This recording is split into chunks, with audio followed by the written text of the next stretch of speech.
بسم اللہ الرحمن الرحیم۔ گمنام ہیروز کے معزز ناظرین و سامعین، السلام علیکم۔ ڈاکٹر محمد انیب سلیمی کے ساتھ آپ سن رہے ہیں دیوتا۔ تو آئیے بڑھتے ہیں کہانی کی جانب۔ اس کے پاس ایک بڑی سی ٹرے آئی، اس میں کھانے کا سامان تھا۔ پھر دوسری طرف سے کسی نے کہا، مسٹر آرمر، کھاؤ اور خود کو توانا رکھنے کی کوشش کرو۔ جب توانائی محسوس ہو اور خیال خوانی کر سکو تو فرہاد کو مخاطب کرنا۔ آرمر نے پوچھا، تم کون ہو؟ میں اس وقت کہاں ہوں؟ ہم کوئی بھی ہیں اور تم جہاں بھی ہو بخیریت ہو، زندہ سلامت ہو۔ آئندہ بھی اپنی سلامتی کے لیے ہمارے احکامات کی تعمیل کرتے رہو۔ میں فرہاد کو کیوں مخاطب کروں؟ اس سے کیا کہنا ہے؟ اس سے کہو تم ہماری قید میں ہو، اگر اس نے ٹرانسفارمر مشین ہمارے حوالے نہ کی تو ہم تمہیں مار ڈالیں گے۔ میرے مرنے سے فرہاد کو یا کسی اور کو کیا نقصان پہنچ سکتا ہے؟ زبردست نقصان پہنچ سکتا ہے۔ ہم جانتے ہیں جو کو تم کس قدر چاہتے ہو اور جو تمہارے لیے کتنا تڑپتی ہے۔ اگر اسے تمہاری بے وقت اور حرام موت کی خبر ملے گی تو وہ رو رو کر اپنی جان دے دے گی۔ ہمیں یقین ہے کہ فرہاد، رسونتی یا شیبہ تمہاری بہن کو کبھی مرنے نہیں دیں گے۔ اس کے مرنے کا تصور بھی گوارا نہیں کریں گے۔ اتنا ہی نہیں، اس کی آنکھ میں آنسو کا ایک قطرہ بھی نہیں دیکھ سکیں گے۔ تم ذرا فرہاد کو اپنی موجودہ پوزیشن تو بتاؤ۔ فرہاد میرے پاس موجود ہے اور تمہاری باتیں سن رہا ہے۔ دوسری طرف سے ہنسنے کی آواز آئی۔ پھر اس نے کہا، اگر وہ موجود ہے تو اس سے کہو کہ میرے دماغ میں پہنچنے کی ناکام کوشش کرے۔ فرہاد اتنا نادان نہیں ہے، میں خود ٹیلی پیتھی جانتا ہوں۔ جب میں تمہارے دماغ میں نہیں پہنچ رہا ہوں اور تم بے باکی سے میرے سامنے گفتگو کر رہے ہو تو یقیناً یوگا کے ماہر ہو یا تمہارے دماغ کو تنویمی عمل کے ذریعے حساس بنا دیا گیا ہے۔ آرمر درست کہہ رہا تھا۔ اس کے باوجود میں نے اس شخص کے دماغ میں پہنچنے کی کوشش کی۔ اس نے فوراً ہی سانس روک لی، پھر ہنستے ہوئے کہا، اچھی طرح جانتے ہوئے بھی میرے دماغ میں پہنچنے کی ناکام کوشش کر رہے ہو۔ میں نے نہیں، شاید فرہاد نے تمہارے پاس پہنچنے کی کوشش کی ہوگی۔ وہ کبھی کسی پر اعتماد نہیں کرتا جب تک خود عملی طور پر مطمئن نہ ہو جائے۔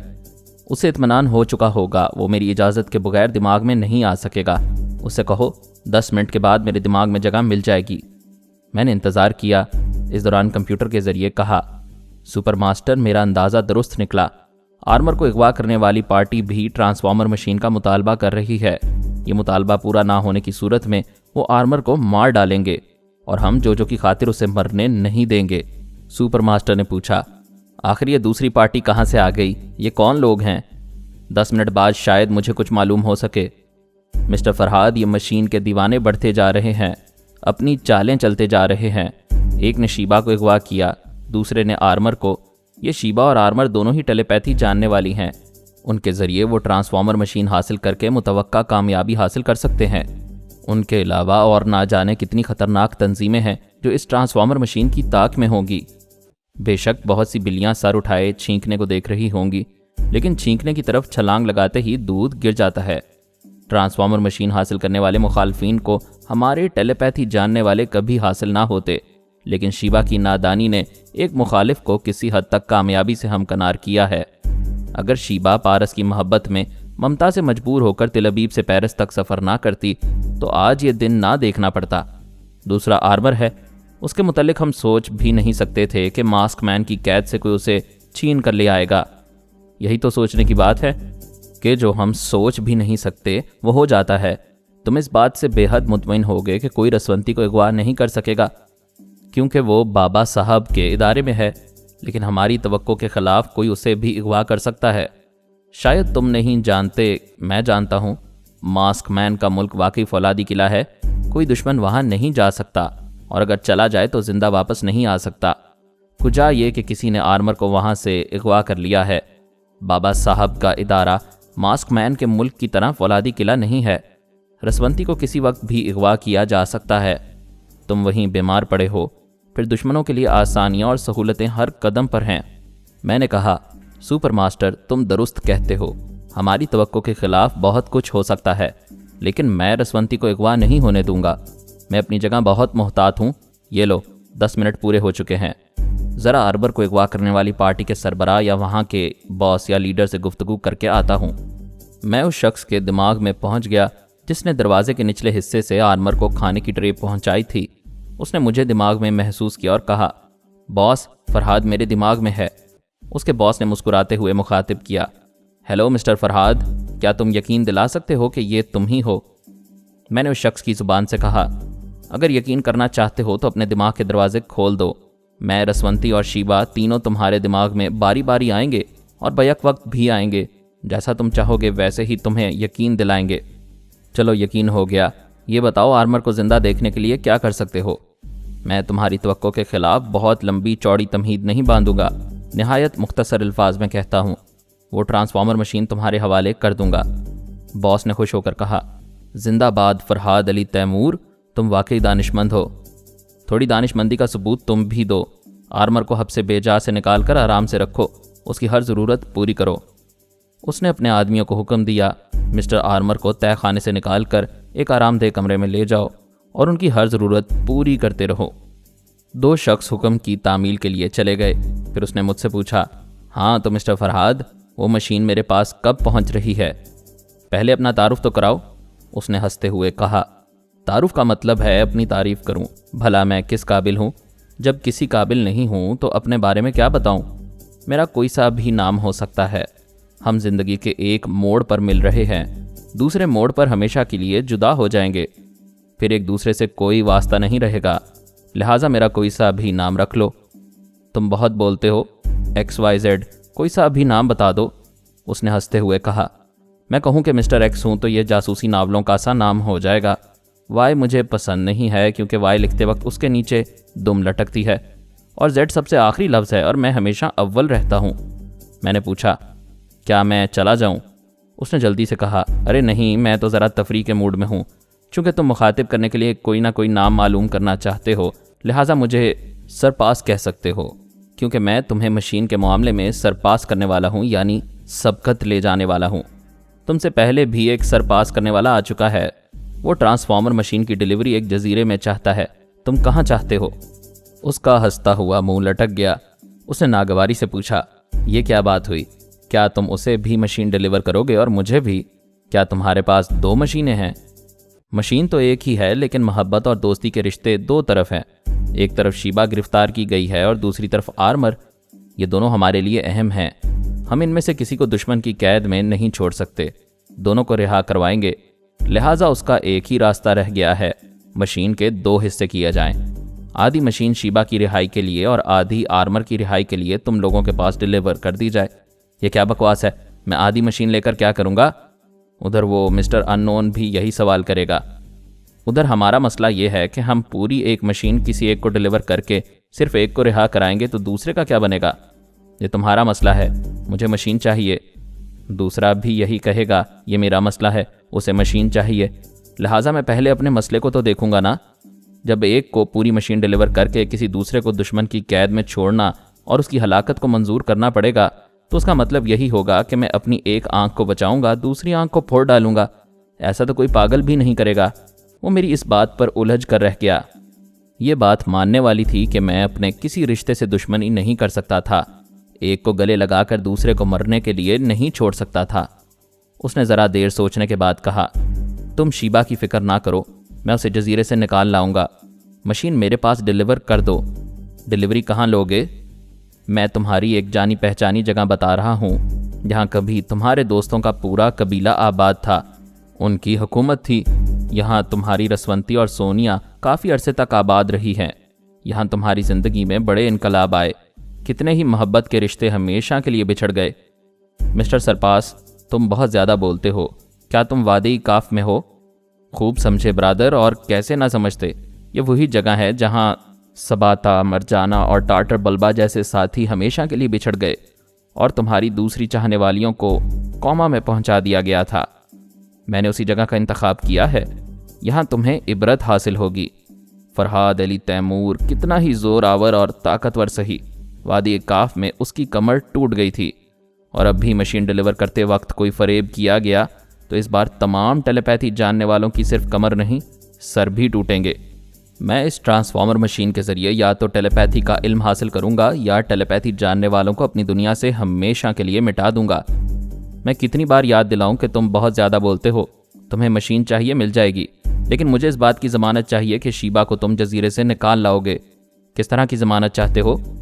پہلے تم شیبہ کو اس جزیرے سے نکال لاؤ، جس دن تم اسے وادی کاف لے کر آؤ گے اسی دن میں ٹرانسفارمر مشین لے کر وہاں پہنچ جاؤں گا۔ اس نے کہا لگاتے ہوئے کہا، ارے نہیں فرحاد علی تیمور، تم یہاں آنے کی زحمت گوارا نہ کرنا، ہم نہیں چاہتے کہ مشین کے ساتھ مصیبت چلی آئے۔ جب اس مصیبت کی کمر ایک بار ٹوٹ چکی ہے تو ڈرتے کیوں ہو؟ دوسری بار تم توڑ دینا۔ نہیں، سیدھی سی بات ہے، میں کوئی خطرہ مول لینا نہیں چاہتا۔ تم مشین ڈیلیور کرو گے، اسے ہمارے آدمی یہاں لائیں گے۔ چلو یہی صحیح، ہمارے درمیان یہ بات طے پا گئی کہ تم ادھر جزیرے سے شیبا کو لاؤ گے، ادھر میں تمہارے آدمیوں کے ذریعے مشین وہاں پہنچا دوں گا۔ اس نے پریشان ہو کر پوچھا، تم نے بڑی آسانی سے میری تمام باتیں مان لی ہیں، آخر بات کیا ہے؟ عجیب مصیبت ہے، بات مان لوں تب بھی تم لوگوں کو مجھ سے ڈر لگتا ہے۔ بھائی سیدھی سی بات ہے، مجھے مشین سے کوئی دلچسپی نہیں ہے، میں ہر حال میں شیبا اور آرمر کی رہائی چاہتا ہوں اور بس۔ ہمارے درمیان یہ بھی طے ہو جانا چاہیے کہ مشین آنے کے بعد کس طرح شیبا اور آرمر کے ذریعے ٹیلی پیتھی کی صلاحیتیں اپنے دماغوں میں منتقل کرائیں گے، اس کے بعد کس طرح ہم تمہارے دونوں ساتھیوں کو یہاں سے رہائی دے کر تمہارے کسی مقام تک پہنچائیں گے۔ اس میں معاملات طے کرنے کی کیا بات ہے؟ مشین حاصل کرنے کے بعد جو جی میں آئے کرتے رہنا، جتنی ٹیلی پیتھی اپنے دماغوں میں منتقل کرانی ہے کراتے رہنا۔ مجھے یقین ہے تم بہت ہی شریف آدمی ہو اور میرے دونوں ساتھیوں کو وہاں سے پیرس روانہ کر دو گے۔ اب اس سلسلے میں کوئی بات نہیں ہوگی، میں تمہارے اس آدمی کے دماغ میں آتا رہوں گا اور معلوم کرتا رہوں گا کہ تم شیبا کو اس جزیرے سے نکال لانے میں کامیاب ہو چکے ہو یا نہیں۔ جیسے ہی کامیاب ہو گئے میں اپنی مشین کی ڈیلیوری کا وقت بتا دوں گا، دیٹس آل۔ میں اس آدمی کی کھوپڑی سے واپس آ گیا۔ دوسری طرف رسونتی مسٹر انون سے یہی بات کر رہی تھی۔ ہم مناسب موقع دیکھتے ہی مشین اس شہر سے نکال کر تمہارے پاس پہنچانے والے تھے، لیکن اب دوسرا بلیک میل کرنے والا آ گیا ہے۔ تم نے آج کا اخبار پڑھا ہوگا۔ مسٹر انون نے کہا، ہاں پڑھا ہے، کوئی کمبخت آرمر کو اڑا لایا ہے۔ کچھ بھی ہو مشین میرے پاس آئے گی۔ ہمارے لیے آرمر اور شیبا ایک جیسے ہیں، ہم کسی کو چھوڑ نہیں سکتے۔ دونوں کو قید سے چھڑوانے کے لیے مشین کو 2 حصوں میں تقسیم کرنا ہوگا، آدھی مشین تمہارے پاس اور آدھی مسٹر سرپاس کے پاس جائے گی۔ بکواس مت کرو، میں آدھی مشین لے کر کیا کروں گا؟ مجھے پوری چاہیے، ہمیں بھی شیبا اور آرمر دونوں چاہیے۔ اس نے تھوڑی دیر تک سوچنے کے بعد کہا، اچھی بات ہے، میں دیکھ لوں گا وہ کمبخت سرپاس کتنے پانی میں ہے، میں آرمر کو وہاں سے نکال لاؤں گا۔ اس سے اچھی اور کیا بات ہو سکتی ہے؟ جس دن تم آرمر کو جزیرے میں شیبا کے پاس لاؤ گے ہم مشین وہاں پہنچا دیں گے۔ شیبا نے خوش ہو کر کہا، رسونتی یہ حکمت عملی خوب رہی، اب مسٹر انون اور مسٹر سرپاس مرغوں کی طرح ایک دوسرے کو چونچے ماریں گے۔ میں موجودہ حالات کا ہر پہلو سے جائزہ لینے لگا۔ شیبا اور آرمر کو اغوا کرنے والوں کے درمیان رسا کشی شروع ہو گئی تھی۔ وہ اچھی طرح سمجھ گئے تھے کہ مکمل مشین حاصل کرنے کے لیے ٹیلی پیتھی جاننے والے یا جاننے والی کو کسی ایک پارٹی کے پاس ہونا چاہیے۔ اب مسٹر سرپاس کسی نہ کسی طرح شیبا کو جزیرے سے لانے کی کوشش کرے گا اور مسٹر انون آرمر کو وادی کاف سے نکال لانے کے لیے اپنے آخری تمام ذرائع استعمال کرے گا۔ ہمارے لیے بڑے مواقع پیدا ہو گئے تھے۔ اگر مسٹر انون منظم طریقوں سے وادی کاف میں داخل ہونے اور آرمر کو لانے کی کوشش کرے گا تو اس دوران اس کے آدمیوں کی بھیڑ میں میری ساتھیوں کو بھی وادی کاف میں قدم رکھنے کا موقع مل جائے گا۔ اسی طرح مسٹر سرپاس جزیرے میں منظم طریقے سے آنا چاہے گا تو اس کے ساتھ ساتھ ہمارے لیے بھی راستہ نکل آئے گا۔ پھر شیبا جزیرے سے وادی کاف تک جائے یا آرمر وادی کاف سے جزیرے تک پہنچایا جائے، اس طویل سفر کے دوران ہم راستے ہی میں بازی پلٹ سکتے تھے۔ اب یہ حالات پر تھا، دیکھنا یہ تھا کہ ہوتا کیا ہے اور ہم کرتے کیا ہیں۔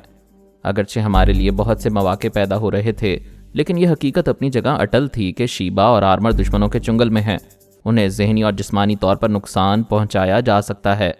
دشمن مشین حاصل کرنے میں ناکام ہوتے تو ان کی جان بھی لے سکتے تھے۔ ایسے وقت ہم ان کا کچھ نہیں بگاڑ سکتے تھے، کیونکہ وہ کسی ملک کے سربراہ نہیں تھے، وہ کوئی سپر ماسٹر، ماسک مین یا اسرائیلی حکام نہیں تھے۔ وہ کن بڑے ملکوں یا کن سپر طاقتوں کے لیے کام کر رہے تھے اور ان کے لیے اہم مہرہ بنے ہوئے تھے، یہ ہم نہیں جانتے تھے۔ ان حالات میں شیبا اور آرمر کی زندگی خطرے میں تھی، آئندہ ہم کسی وقت بھی بہت بڑا نقصان اٹھا سکتے تھے۔ شیبا اور آمنہ کو جزیرے میں بڑی حد تک آزادی تھی، وہ جب چاہتی تھیں کاٹیج سے نکل کر گھومنے پھرنے کے لیے دور دور تک چلی جاتی تھیں۔ جزیرے کا رقبہ تقریباً 100 کلومیٹر ہوگا۔ ایک سرے سے دوسرے سرے تک جانے کے لیے موٹر سائیکلیں اور جیپ گاڑیاں تھیں، لیکن ان دونوں کو کسی گاڑی میں بیٹھنے کی اجازت نہیں تھی۔ مسٹر انون نے کہا تھا جتنی دور تک پیدل جا سکتی ہو ضرور جاؤ، کوئی نہیں روکے گا، مگر یاد رکھو یہاں خاردار جھاڑیاں بھی ہیں، ایک بہت ہی خطرناک دلدل ہے، ایک بار آدمی کا پاؤں چلا جائے تو پھر وہاں سے نکلتا نہیں، زہریلے سانپ بھی ہیں جن کے ڈسنے کے بعد پانی مانگنے کی مہلت نہیں ملتی۔ وہ دونوں اندھیرا ہونے کے بعد کاٹیج سے نہیں نکلتی تھیں، دن کی روشنی میں جہاں جاتی تھیں وہاں محسوس کرتی تھیں کہ نگرانی ہو رہی ہے۔ کہیں کہیں اونچے درخت کی کسی شاخ پر کوئی مسلح شخص نظر آ جاتا تھا، کہیں کوئی بہت دور موٹر سائیکل پر جاتا ہوا دکھائی دیتا تھا، کسی سے سامنا ہو جاتا تو وہ خود کو گونگا اور بہرا ثابت کرتا تھا۔ ایسے میں آمنہ ناگواری سے کہتی تھی، اگر فرحاد اور رسونتی مجھے اجازت دیں تو میں ان کمبختوں کو بولنا سکھا دوں گی۔ شیبا اسے سمجھاتی تھی، صبر و تحمل سے کام لو، ایسے وقت غصہ تھوک دیا کرو۔ ایک بار آمنہ نے ایک گونگے مسلح شخص کے منہ پر تھوک دیا، وہ موٹر سائیکل پر چلا آ رہا تھا، یہ دونوں چہل قدمی کر رہی تھیں، گھنے جنگل کے ایک حصے سے گزر رہی تھیں، موٹر سائیکل پر 2 افراد تھے، وہ بڑی شان سے انہیں نظر انداز کرتے ہوئے گزرنا چاہتے تھے۔ ایسے ہی وقت آمنہ نے موٹر سائیکل چلانے والے کے منہ پر تھوک دیا۔ عورت پیار سے پتھر بھی مارے تو پھول کی طرح لگتا ہے، لیکن منہ پر تھوکے تو جیسے گولی لگتی ہے۔ اس کے ہاتھ سے موٹر سائیکل کا ہینڈل بہک گیا، موٹر سائیکل ادھر سے ادھر ہوئی، ایک تناور درخت سے ٹکرائی، پھر دونوں موٹر سائیکل سے اچھل کر 2 طرف جا گرے۔ شیبا نے پوچھا، یہ تم نے کیا کیا؟ آمنہ نے کہا، تم ہی نے تو کہا تھا کہ غصہ تھوک دیا کرو، مجھے غصہ آیا، میں نے تھوک دیا۔ موٹر سائیکل چلانے والے کے منہ سے بے اختیار گالیاں نکل رہی تھیں، ایک عورت کے تھوکنے سے مردانگی کو ٹھیس پہنچ رہی تھی۔ ایسے میں آدمی لاکھ گونگا بننا چاہے پھر بھی بول پڑتا ہے۔ شیبا بڑی آسانی سے اس کے دماغ میں پہنچ گئی، دوسرا بھی غصے میں تل ملا کر حملہ کرنے آیا۔ مسٹر انون کی طرف سے اجازت تھی کہ اگر یہ قیدی عورتیں حد سے بڑھنا چاہیں، کوئی نقصان پہنچانا چاہیں تو جوابی کارروائی کی جا سکتی ہے، ان کی تھوڑی بہت پٹائی کر کے یہ سمجھایا جا سکتا ہے کہ اس جزیرے میں نہ ہی ان کی ٹیلیپیتھی کام آئے گی نہ ان کی شاذوری۔ شیبا اس سے نمٹ رہی تھی جس نے گالیاں دے کر اسے اپنی آواز سنائی تھی، دوسرا ابھی تک گونگا بنا ہوا تھا۔ اس نے حملہ کیا تو آمنہ نے جوابی حملہ کرتے ہوئے کہا، اسی وقت کا انتظار تھا، کوئی تو اس جزیرے میں مرد کا بچہ ہو جو آمنہ کا سامنا کرے۔ اس کا مقابل بہت اچھا فائٹر تھا، اس نے ایک کامیاب حملہ کیا مگر جواب میں مار کھاتا گیا۔ اسی وقت شیبا نے اسے روک دیا، آمنہ ادھر آ جاؤ، اپنی انرجی ضائع نہ کرو، اس کا ساتھی ہی اس سے نمٹے گا۔ جس کا دماغ شیبا کی مٹھی میں آ گیا تھا اس نے اچانک ہی اپنے ساتھی پر چھلانگ لگائی، اسے ایک فلائنگ کک ماری۔ اس کے ساتھی نے غصے سے تل ملا کر پوچھا، کیا تمہارا دماغ خراب ہو گیا ہے؟ اس نے کہا، ہاں خراب ہو گیا ہے۔ اے احمق، تو کیا جانے عورت کیا چیز ہوتی ہے؟ جب یہ محبت کرتی ہے تب بھی 2 دوستوں کو لڑاتی ہے، منہ پر تھوکتی ہے تب بھی لڑاتی ہے، چلا ہم لڑتے ہیں۔ ادھر دوسرے ساتھی نے بھی فلائنگ کک کھانے کے بعد اپنی آواز سنا دی تھی۔ شیبا اس کے دماغ میں پہنچ گئی، ایسی صورت میں دونوں کو لڑاتے رہنے سے خواہ وقت ضائع ہوتا۔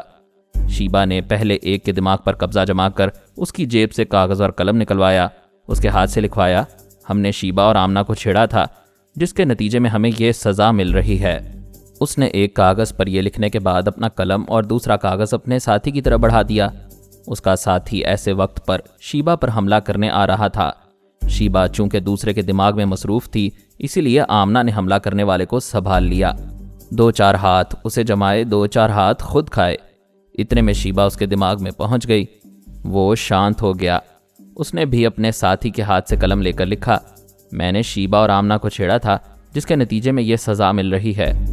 ایسے وقت رسونتی نے کہا، میں موجود ہوں، میں نے دونوں کے دماغوں کو پڑھ لیا ہے، یہ کم وقت سبھی کرائے کے ٹٹو ہیں، ان میں سے کوئی نہیں جانتا کہ کس نے ان کی خدمات حاصل کی ہیں اور کون انہیں منہ مانگی رقم دے کر اس جزیرے میں لے آیا ہے۔ شیبا اور رسونتی نے ایک شخص کے دماغ پر قبضہ جمایا، ان دونوں نے ایک ساتھ ریوالور نکالا، ایک ساتھ ایک دوسرے کو نشانہ بناتے ہوئے ٹریگر دبایا، ٹھائیں ٹھائیں کی آواز کے ساتھ گولیاں چلیں، پھر دونوں ہی اچھل کر زمین پر گر پڑے، ایسے گرے کہ پھر اٹھ نہ سکے۔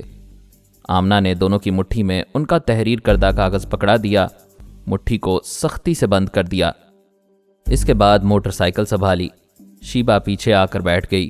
یہ پہلا موقع تھا کہ انہیں جزیرے کے ایک سرے سے دوسرے سرے تک جانے کے لیے ایک موٹر سائیکل مل گئی تھی۔ موٹر سائیکل فراٹے بھرتی ہوئی جانے لگی، کہیں کہیں اونچے درختوں کی شاخوں پر کھڑے ہوئے مسلح افراد نے انہیں دیکھا۔ ٹرانسمیٹر کے ذریعے مسٹر انون کو اطلاع دی۔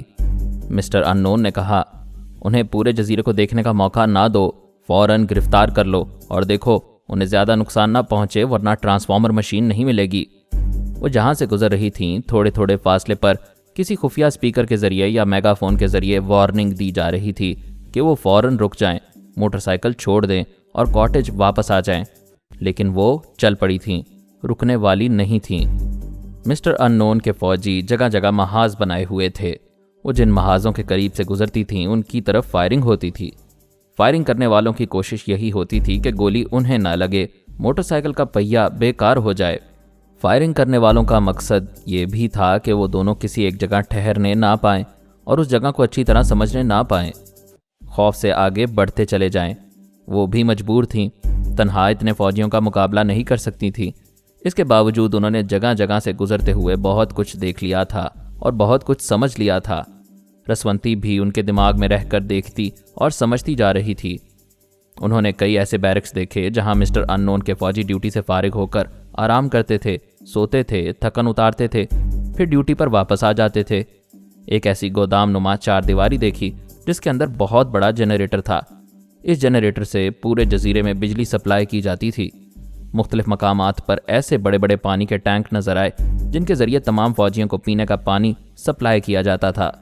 یہی پانی شیبہ اور آمنہ بھی پیتی تھیں۔ ان کے علاوہ اور بہت سی گودام نما چار دیواریاں مختلف مقامات پر نظر آئیں جن کے متعلق اندازہ کیا جا سکتا تھا کہ ان چار دیواریوں میں راشن کا اور اسلحے کا ذخیرہ ہے۔ آمنہ نے گھاٹ گھاٹ کا پانی پیا ہوا تھا۔ اس نے ایک بہت ہی بدنام ٹریننگ سینٹر سے تربیت حاصل کی تھی۔ اپنے محبوب کے شانہ بشانہ گوریلا جنگ لڑتی رہی تھی۔ وہ جانتی تھی کس طرح گولیوں کی بوچھاڑ سے گزرنا چاہیے، کس طرح ٹارگٹ سے دور رہنا چاہیے۔ وہ اسی طرح دور رہتی ہوئی گزرتی رہی۔ آخر پورے جزیرے کا چکر لگا کر اپنے کاٹیج کے سامنے آئی تو مسٹر ان نون غصے میں غراتا ہوا انہیں دیکھ رہا تھا۔ اس کے پاس بہت سے مسلح افراد کھڑے ہوئے تھے، جیسے کسی حکم کے منتظر ہوں۔ جیسے ان کا باپ مسٹر ان نون ایک آنکھ کا اشارہ کرے تو وہ ان عورتوں کو گولیوں سے بھون ڈالیں۔ آمنہ نے کہا، مسٹر ان نون، جس طرح میں نے غصہ تھوک دیا تھا تم بھی تھوک دو۔ تمہیں معلوم ہو چکا ہوگا کہ تمہارے دو آدمیوں نے ہمارے ساتھ کیسی بدتمیزی کی تھی۔ مسٹر ان نون نے وہ تحریر کردہ کاغذات دکھاتے ہوئے کہا، مجھے ان مرنے والوں کی مٹھیوں سے کاغذات ملے ہیں، لیکن میں یہ کیسے یقین کروں کہ انہوں نے تمہیں چھیڑا تھا یا تم دونوں نے انہیں چھیڑا تھا؟ شیبہ نے کہا، بڑے بھولے بادشاہ ہو، اتنا بھی نہیں سمجھتے کہ اگر ہم چھیڑنے پر آئیں تو سب سے پہلے تمہیں چھیڑیں گے، تم سے نمٹیں گے۔ یہ تمہارے چمچے اور کرائے کے گریلے ہمارے سامنے کیا حیثیت رکھتے ہیں؟ جب تم مجھ سے نمٹنے آؤ گی تو میں سمجھ لوں گا۔ فی الحال تم نے ہمارے 2 آدمی مارے ہیں اور تمام جزیرے کے لوگوں کو پریشان کیا ہے۔ میرے حکم کے خلاف تم نے ایک سواری استعمال کی ہے، لہٰذا تمہیں اس کی سزا ضرور ملے گی۔ تم دونوں کو ہلاک نہیں کیا جا سکتا لیکن گولیوں سے زخمی کیا جا سکتا ہے۔ تم دونوں کو اپاہج بنایا جا سکتا ہے۔ ہماری طرف گولیاں چلانے سے پہلے یہ سوچ لینا کہ میں اکیلی خیال خوانی کرنے والی نہیں ہوں۔ میرے پیچھے رسونتی اور فرہاد ہیں۔ میں گولیوں سے زخمی ہو کر ناکارہ ہو جاؤں گی لیکن وہ 2 ٹیلیپیتھی جاننے والے تمہارا پیچھا نہیں چھوڑیں گے۔ وہ میرا کیا بگاڑ لیں گے جبکہ میں سانس روک لیتا ہوں؟ بے شک تم سانس روکنے کی خوش فہمی میں مبتلا ہو، لیکن رسونتی اور فرہاد تمہارے پیچھے لگے رہیں گے۔ ایک بار رسونتی تمہارے دماغ میں آنا چاہے گی، تم سانس روکو گے، مگر کتنی دیر تک؟ دوسری بار سانس لینا چاہو گے تو فرہاد تمہارے دماغ میں آئے گا، تم پھر سانس روکو گے۔ میں پھر وہی سوال کروں گی، آخر کتنی دیر تک؟ جب سانس لوگے تو اپنے دماغ میں رسونتی کو پاؤ گے۔ 2-4 بار سانس روکنے کے بعد تمہارے اندر حوصلہ نہیں رہے گا۔ تم دونوں خیال خوانی کرنے والوں میں سے کسی کو بھی جھٹکا پہنچانے سے نہیں روک سکو گے۔ اس نے غصے سے کہا، اگر وہ میرے پیچھے لگیں گے تو میں تمہیں جان سے مار ڈالوں گا۔ تم ایک خیال خوانی کرنے والی کو مارو گے، باقی 2 سے کیسے پیچھا چھڑاؤ گے؟ مسٹر ان نون بڑی درندگی سے شیبہ کو گھورتے ہوئے دیکھنے لگا۔ وہ سمجھ رہا تھا ہر لمحے سانس نہیں روک سکے گا اور ہمیشہ محتاط نہیں رہ سکے گا۔ اچانک کوئی خیال خوانی کرنے والا اس کے دماغ میں گھس سکتا ہے اور جتنی دیر سانس روکنے میں لگے گی اس سے پہلے ہی وہ دماغی جھٹکا پہنچا سکتا ہے۔ اب اگر وہ بہت زیادہ محتاط رہا تب بھی کتنی دیر تک؟ آخر اسے سانس تو لینی ہی پڑے گی۔ جب بھی سانس لے گا فرہاد اور رسونتی دونوں ہی اس کے دماغ کے دروازے پر کھڑے ہوئے ملیں گے۔ وہ شیبہ کو گھور کر دیکھتا جا رہا تھا اور اپنے حالات کے مطابق سوچتا جا رہا تھا۔ پھر اس نے کہا، تم دونوں عورتیں اس کاٹیج تک محدود رہو گی، آئندہ یہاں سے باہر نہیں جا سکو گی، زیادہ سے زیادہ برآمدے میں آ سکو گی، نہ گو ان سائڈ دا کاٹیج۔ وہ کاٹیج کے اندر چلی گئیں، لیکن اب انہیں کاٹیج کی حد تک پابند رکھنے کا کوئی فائدہ نہیں تھا۔ وہ موٹر سائیکل پر سوار ہو کر پورے جزیرے کا چکر لگا کر کافی اہم معلومات حاصل کر چکی تھیں، اور وہ معلومات میرے اور رسونتی کے دماغ تک پہنچ چکی تھیں۔ دوسری جانب وادی کاف کے متعلق معلومات حاصل کرنا تھیں۔ یوں تو ہم وہاں کے چپے چپے سے واقف تھے، لیکن وہاں کچھ تبدیلیاں ہو سکتی تھیں۔ قارئین کو یاد ہوگا جب وادی کاف میں زبردست طریقے سے بمباری ہوئی تھی، وہاں مرجانہ، بلبا وغیرہ سب موجود تھے اور سبھی بمباری کی نظر ہو گئے تھے۔ کوئی زندہ نہیں بچا تھا، صرف رسونتی کو کوما میں ڈال کر دوسری جگہ پہنچا دیا گیا تھا، اور پارس ایسا گم ہوا تھا کہ آج ملنے کے بعد بھی اس کی صحیح شناخت نہیں تھی۔ بہت عرصے بعد ہمارا ایک آدمی آرمر وہاں پہنچا تھا، ہم اس کے ذریعے نئی تبدیلیوں کے متعلق معلوم کر سکتے تھے۔ وہ اپنی عادت سے مجبور تھا، اسے کھانا ملے یا نہ ملے پینے کے لیے شراب ضروری تھی۔ میں نے پوچھا، تم کیوں پیتے ہو؟ وہ پیتے ہوئے پھر ہنستے ہوئے بولا، کیا تم کسی آدمی سے یہ سوال کر سکتے ہو کہ تم کیوں جیتے ہو؟ میں تم لوگوں کی طرح کا انسان ہوں، فرق صرف اتنا ہے کہ تم لوگوں کے لیے جینا ضروری ہے، میرے لیے پینا ضروری ہے۔ تم سانس نہیں لوگے تو مر جاؤ گے، میں ایک گھونٹ نہیں بھروں گا تو فنا ہو جاؤں گا۔ کیا تم نے کبھی یہ سوچا تھا کہ تمہاری بہن جوجو کی جان پر مصیبت آ سکتی ہے؟ پہلے سوچتا تھا اور اپنے آپ کو کوستا تھا کہ ٹرانسفارمر مشین کا ڈیزائن کیوں بنایا، کیوں میرے دماغ میں یہ بات آئی۔ پھر شارپر اور ہارپر میرے پیچھے پڑ گئے تھے کہ اسے مکمل ہونا چاہیے۔ جب یہ مکمل ہو گئی تو ہم سب نے ٹیلی پیتھی کا علم حاصل کیا۔ تب میں نے اپنے بھائیوں سے اور اپنی بہن سے کہا، جوجو بہت معصوم ہے، اس کا ذہن بچگانا ہے، اس کے باوجود اسے ٹیلی پیتھی کا علم سکھا دیا جائے تاکہ کچھ تو اپنی حفاظت کر سکے۔ مگر میرے بہن بھائی اعتراض کر رہے تھے، لیکن میں نے ضد کر کے یہ علم جوجو کو سکھا ہی دیا۔ اس طرح مجھے کچھ اطمینان ہوا کہ اس کی جان پر کوئی مصیبت آئے گی تو یہ شاید اپنا تحفظ کر سکے گی۔ میں نے کہا، لیکن ایسا نہیں ہوا۔ ہاں، وہ آج بھی ویسی ہی بچی ہے، بچگانا ذہن رکھتی ہے۔ میں بتاؤں فرہاد میں کیوں پیتا ہوں؟ ہاں بتاؤ۔ میرا ضمیر مجھے اندر سے مارتا ہے، مجھ سے بار بار پوچھتا ہے میں نے ٹرانسفارمر مشین کیوں بنائی؟ میں نے یہ کیوں نہ سوچا کہ یہ مشین ایٹم بم اور ہائیڈروجن بم سے بھی زیادہ خطرناک ہوگی اور یہ میرے اپنے ہی بہن بھائیوں کو لے ڈوبے گی؟ اس نے ایک سرد آہ بھری۔ ہمارا انجام دنیا والوں کے سامنے ہے۔ میری بہن روزانہ ماری گئی، میرے بھائی ہارپر اور شارپر بے موت مر گئے۔ ان کے مرتے مرتے یہ انکشاف ہوا کہ ٹرانسفارمر مشین نے اپنے ہی بہن بھائیوں کا خون سفید کر دیا تھا۔ شارپر ہمارا اپنا سگا بھائی آہستہ آہستہ ہم سب کو ختم کر دینا چاہتا تھا۔ یہ ایسی دل توڑنے والی بات تھی کہ میں اور زیادہ پینے لگا اپنا غم غلط کرنے کے لیے۔ آرمر چاہے جتنا بھی غم غلط کرو وہ غلط ہی رہتا ہے، صحیح نہیں ہو پاتا۔ تمہاری گرفتاری کی خبر سن کر جوجو کی آنکھ سے جو آنسو بہیں گے، کیا ایک شرابی بھائی کا بھیگا ہوا دامن ان آنسوؤں کو پہنچ سکتا ہے؟ نہیں میرے بھائی، اسے میری گرفتاری کی خبر نہ دینا، ورنہ وہ روتے روتے جان دے دے گی۔ تم شاید یہ نہیں جانتے کہ شیبا نے تنویمی عمل کے ذریعے جوجو کے دماغ سے خیال خوانی بھلا دی تھی۔ جیسا کہ سب جانتے ہیں، تنویمی عمل کا اثر زیادہ دیر تک نہیں رہتا، وہ اثر ختم ہو چکا ہے۔ جو خیال خوانی کرنے لگی ہے، کسی وقت بھی تمہارے پاس آئے تو تمہارے حالات معلوم کر لے گی، ہمیں بتانے کی ضرورت نہیں پڑے گی۔ میرے بھائی، اسے بہلا پھسلا کر رکھو، میری طرف توجہ دینے کا موقع نہ دو۔ تم کب تک اپنی بہن اور اپنے آپ سے چھپتے رہو گے؟ میں تمہارے پاس ایک آخری فیصلہ کرنے آیا ہوں۔ کیسا فیصلہ؟ تم سمجھتے ہو فرہاد، رسونتی، شیبا، سونیا اور آمنہ وغیرہ ایک مضبوط قلعے کی دیواریں ہیں، ان کے اندر کوئی پہنچ نہیں سکتا اور جوجو کو نقصان نہیں پہنچا سکتا۔ تم نے دیکھ لیا، ایک بار جوجو اغوا کر لی گئی ہے، ہم پھر اسے بچا کر لے آئے۔ اس بار وہ اغوا نہیں کی گئی ہے، تمہیں اغوا کیا گیا ہے، اب تمہارے ذریعے اسے تکلیف پہنچائی جائے گی۔ ہم سب کو ذہنی اذیتوں میں مبتلا کیا گیا ہے، ہم دن رات سوچ رہے ہیں، اگر ہم نے تمہیں وہاں سے نہ نکالا اور جوجو کو تمہاری سلامتی کا یقین نہ ہوا تو وہ رو رو کر جان دے دے گی۔ لہٰذا ہم نے طے کیا ہے کہ تم اپنی رہائی کا مسئلہ خود حل کرو گے۔ میں خود کو اس قید سے کس طرح نجات دلا سکتا ہوں؟ شراب چھوڑو گے تو نجات کے کتنے ہی راستے نظر آ جائیں گے۔ مجھ سے شراب نہ چھڑواؤ، میں مر جاؤں گا۔ تم شراب نہیں چھوڑو گے تو جوجو مر جائے گی۔ ایسا نہ کہو، ہمارے ایسا نہ کہنے سے حقیقت بدل نہیں سکے گی، جو ہونا ہے وہ تو ضرور ہوگا۔ تم آخر چاہتے کیا ہو؟ اپنی بہن کو بیٹی کی طرح چاہتے ہو تم، اس کے لیے جان تک دے سکتے ہو، تو کیا شراب نہیں چھوڑ سکتے؟ جب چھوڑ دو گے تو ہم بتائیں گے کہ تمہیں کیا کرنا ہے اور کس طرح وہاں سے نکلنا ہے۔ میرے بھائی، مجھے اس آزمائش میں مبتلا نہ کرو، مجھے یوں لگتا ہے شراب چھوڑوں گا تو مر جاؤں گا۔ دشمنوں کے ہاتھوں مرنے سے بہتر ہے شراب چھوڑ کر مر جاؤ، اور اگر زندہ رہ گئے تو بہن کے سامنے فخر سے سر اٹھا کر کہہ سکو گے کہ تم اس کے محافظ ہو۔ کوئی اس کے ذریعے بلیک میل کرنا چاہے تو تم اسے فنا کر سکتے ہو۔ مزید اقساط سننے کے لیے ہمارے چینل کا سبسکرائبر بنیں اور ساتھ ہی بیل آئیکن کو کلک کریں تاکہ آپ کو ہر آنے والی نئی ویڈیو کی نوٹیفیکیشن ملتی رہے۔ ہماری ویڈیوز کو لائک اور شیئر کریں اور ہمیں اپنی دعاؤں میں یاد رکھیے گا۔ ISI اور پاک آرمی زندہ باد، پاکستان پائندہ باد۔